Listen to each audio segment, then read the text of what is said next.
Eh, masih ada satu tugas yang belum aku selesaikan. Let's go, kita buat. Duh, buram lagi. Habiskan dulu. Nah, kalau ini kan enak. Oke, assalamualaikum warahmatullahi wabarakatuh. Perkenalkan, nama saya Siti Miyasara. NIM saya 20241209. Baik. Tapi aku lupa sih guys, tugasnya apa? Bentar, aku mau lihat.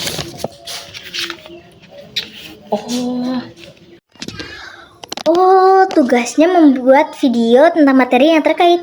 Nah, kebetulan teman-teman, aku mendapatkan materi tentang pendekatan normatif.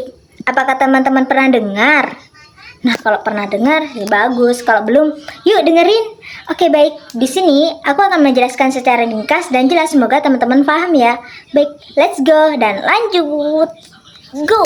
Nah, apa sih pendekatan normatif itu? Baik, simpan dulu ya kameranya biar enak dijelaskan. Nah, baik, sesuai dengan istilahnya, kata normatif berasal dari bahasa Inggris, yaitu norm, yang berarti norma, ajaran acuan, atau masalah yang baik dan buruk yang boleh dilakukan dan yang tidak boleh dilakukan. Dalam hubungan ini, kata norma erat hubungannya dengan akhlak, yaitu perbuatan yang muncul dengan mudah dari kesadaran jiwa yang bersih dan dilakukan atas kemauan sendiri, bukan pura-pura dan bukan pula paksaan. Selanjutnya, karena akhlak merupakan inti dari agama, bahkan inti ajaran Al-Quran, maka norma sering diartikan pula agama. Karena agama tersebut berasal dari Allah dan sesuai yang berasal dari Allah pasti benar adanya, maka norma tersebut juga diyakini pasti benar adanya dan tidak boleh dilanggar dan wajib dilaksanakan. Nah, ada juga loh teman-teman istilah yang berdekatan dengan kata normatif, yaitu normativitas sebagai kata sifat dari norma. Dalam pemikiran Islam kontemporer terdapat suatu pendekatan yang kemudian populer disebut pendekatan normatif teman-teman, yang berlandaskan norma-norma keagamaan. Secara ringkasnya saja, pendekatan normatif itu pendekatan yang memandang agama dari segi ajarannya yang pokok dan asli dari Tuhan, yang di dalamnya belum terdapat pemikiran manusia. Nah, di sini ada dua penjelasan normatif teman-teman, yaitu pertama, pendekatan normatif dalam studi Islam, dan yang kedua, pendekatan normatif dalam studi Al-Quran. Apa sih perbedaannya atau mungkin mempunyai kesamaan yang sama? Nah, yang pertama, normatif dalam studi Islam.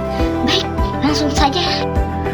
Baik, pertama pendekatan normatif dalam studi Islam yaitu mencakup seluruh aspek ajaran Islam, baik dari Al-Quran, hadis, fikih, teologi, sejarah Islam, hingga adat dan budaya umat Islam.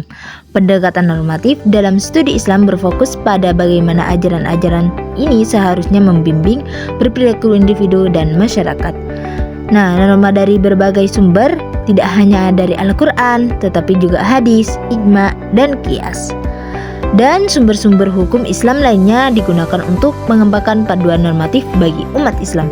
Tujuannya mengarahkan umat Islam untuk hidup sesuai dengan ajaran agama secara keseluruhan.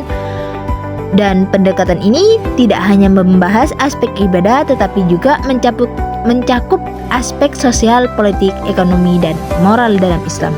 Nah, yang kedua, pendekatan normatif dalam studi Al-Quran. Studi Al-Quran berfokus secara khusus pada teks Al-Quran. Pendekatan normatif dalam studi ini bertujuan untuk menafsirkan ayat-ayat Al-Quran dan mengekstraksi hukum-hukum, nilai-nilai moral dan pedoman hidup yang terkandung di dalamnya. Sumber utama hanya Al-Quran, fokus utama adalah Al-Quran sebagai sumber primer.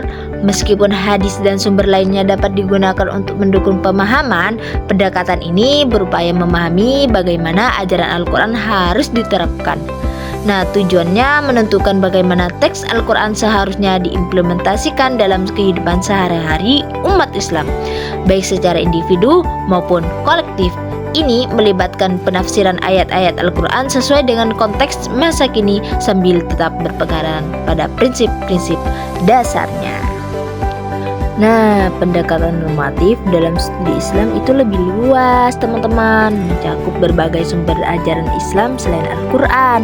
Sementara dalam studi Al-Quran lebih terbatas karena pada teks Al-Quran itu sendiri.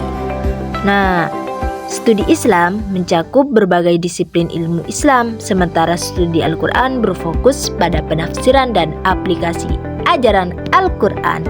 Kedua-duanya sama-sama bertujuan untuk mengarahkan umat Islam pada kehidupan yang sesuai dengan norma-norma agama, namun dengan fokus dan cakupan yang berbeda. Sekian penjelasan dari saya, semoga teman-teman pada paham ya. Mohon maaf jika ada salah ketikan ucapan di dalam video ini. Baik, kita akhiri video ini. Pak Topik menjahit kopiah-kopiah dijahit berdoa utuh. Wabillahi taufik wal hidayah. Wassalamualaikum warahmatullahi wabarakatuh.